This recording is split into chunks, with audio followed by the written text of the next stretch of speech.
So we're just going to discuss now how to use the McMap interface to complete an EPA assessment. So if you know that you have an opportunity to have an EPA assessment completed by your attending, remember you have to log in with your address. It will not be the attending. So I'm going to be logging in as a resident.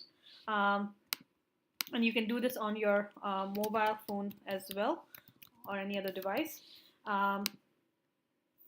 Essentially, I'm going to use my resident profile, and so essentially I will be sitting down with the attending while I'm doing this. You cannot send a link to the attending to get the EP assessment done completed. It's very important that it is done in real time, and so that the coaching that's done is actually can be documented properly. So once you're logged in, you see this page. You will actually click on EPA progress and choose your the EPA that you would like to be assessed on from the left-hand corner, and these are arranged in the same levels that we saw, from transition to discipline, core of discipline, foundations, core, and then transition to practice. As you will later see, we have mapped out a calendar with all the EPAs that you have to do with each of the blocks. So we will guide you as to which EPAs should be done during which block. So let's say we are going to select transition to discipline 1, and you're going to select this EPA. We're going to click on it. You will not hit on the milestones, just the EPA. Once you've hit on the EPA, you will get these options. So you will hit on EPA only. EPA and plus global is essentially when an attending would like to give you feedback or assess you for your overall performance during that week or rotation, and the attending can choose to click on the EP and Global to just assess you on your performance, especially if there were concerns during anything else during the week, which they don't think may be captured during an ITER. But for most purposes, we would actually just focus on EPA only. So once you click on EPA only, you essentially have the description of the EPA for the attending's reference. That just tells you what this EPA is about and how many observations do you need, successful observations do you need. These are the milestones as we discussed. Each of these milestones can drop down to essentially tell you what that milestone is, and whether it was done or needs attention. As discussed before, you do not need to be checked off on any of these milestones. An attending can choose to click on a milestone if they think that they would like you to focus on that milestone to get better, or if they thought that you did really well and it should be documented. But otherwise, these milestones do not have to be checked off unless you score 3 or less on the entrustability scale. And again, it is to provide the attending guidance on choosing a specific milestone to give you specific feedback and coaching. So essentially, once you have selected the EPA, you can actually roll down straight to the entrustability scale, and the milestones and the description is there for reference, and the attending can essentially on what they have observed, they can on entrustability scale go from 1 to 5 on how much could they trust you with doing that EPA on your own based on what they observe. So this cannot be based on what they think you can do or what you could have done in different circumstances, but essentially what they actually observe you to do and how you performed on that observation. So if you did not prioritize issues on management, but they know that in a different circumstance where you would not be nervous, you would have prioritized, that is not what should be included in this during this this assessment. So if you did not prioritize issues during management, then it essentially should be that you had to talk them through, or you had to let you know that, or prompt you, or needed to prompt you that you need to prioritize your issues during management. So this is important. Essentially, if you do score 3 or less, then one of the milestones should be checked off as to what needs improvements and how they can be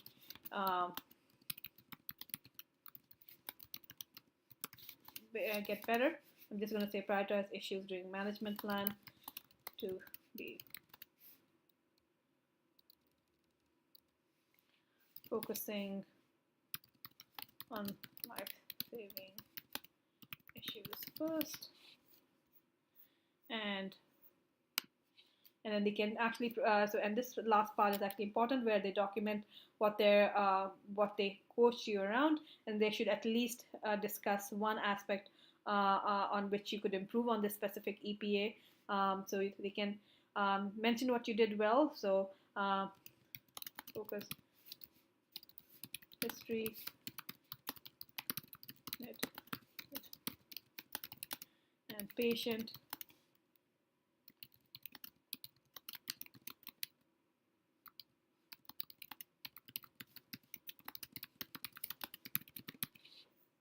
Okay, once the feedback has been completed and the entrustability scale has been scored, and they have discussed and they have coached you on the specific EPA, then essentially they need to assign off as the attending. So you signed in as a resident and showed and completed this EPA assessment, and once they have signed off on it, they have to sign in as the assessor or the supervisor. So here I'm actually signing in as an attending, and I will put in my password.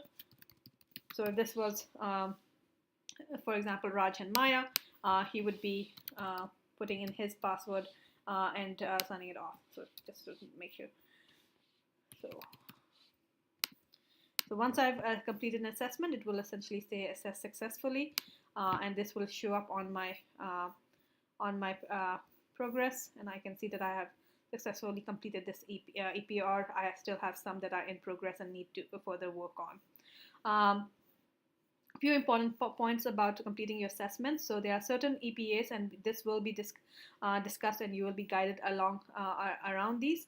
That actually cannot be done on a daily basis, but have to be done at the end of the rotation or at the end of a week. So, for example, leading a GIM inpatient team, interactions with the team, as you can see, it cannot be based on one observation, but it needs a so this assessment would be done at the end of the week or at the end of the rotation, when the attending has observed you through multiple interactions with different team members, different students, residents, other healthcare professionals, take their feedback from them, and then actually provide a narration over here.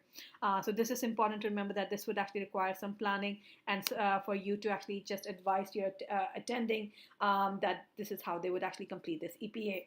The other EPA that's important to remember is, which is a bit different, is your procedure log. So as you can see, the procedure EPA is two different parts. There's the performing the procedures of general internal medicine, where you actually are assessed directly or observed directly by an attending performing the procedure, and are scored on an entrustability scale. And then there is a procedure log that you complete yourself for all the procedures you have done, whether it was observed or not observed. So the procedure log will actually record every procedure you have done, whether you have been observed or not observed, and it does not have an EPA assessment because you're actually logging in all your procedures. When you're completing the procedure log, you will actually use your own name as the assessor and your password as the resident to complete this assessment. This is the only time that you can complete an assessment using your name and password, which is the procedure log for medical diagnostics and your common procedures. If you complete any other EPA with using your own name and password, that EPA would be deleted.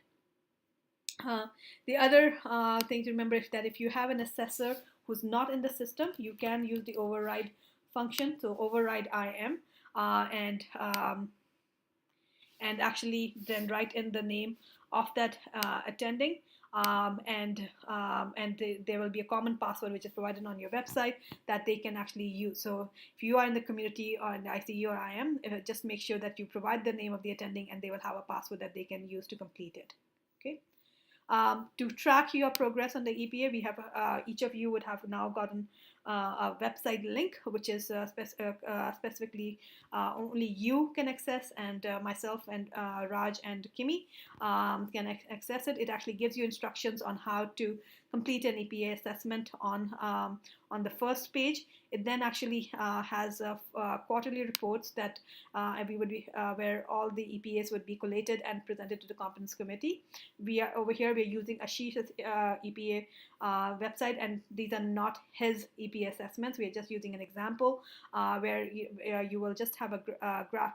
a visual representation of all the EPA scores so that you can easily discuss them with your academic coach and the recommendations. Your reports will also be, your summary reports will also be on this page for each quarter.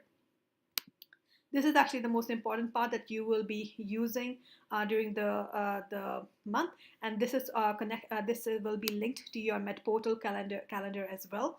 But essentially, what this is the on the Med Portal calendar, we have mapped out your rotation. So, for example, Ashish is on Team E, and for each rotation, we have mapped out your the EPAs that are linked to that rotation. Including your longitudinal clinic. When you click on the EPA, it actually tells you what that EPA is and whether it needs to be done directly or indirectly or either or. So this would be useful for you to just you can view on your phone. The calendar would give you an alert uh, um, once a week, and a daily agenda would be emailed to you on your phone as well, and the links and the alerts and the agenda can be modified by you in case you're getting too many alerts.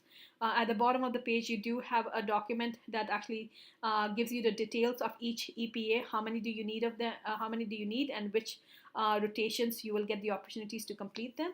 And then we also have the formal Royal College document that actually lists down all the EPAs as well and details. The last page is the feedback to the competence committee, which we will be discussing a little later on once you have had feedback and recommendations from the competence committee about your EPA progress. And you met with your academic coach, there will be a short feedback required of you to provide back to the competence committee as well, and we will discuss this later on. Again, this is a work in progress, and we hope to keep on improving. And it will be really nice if you guys can participate in this, and if there are any questions or concerns, just to let myself know, or Kimi and Raj, and we hope that as each month goes by, we can actually keep on improving.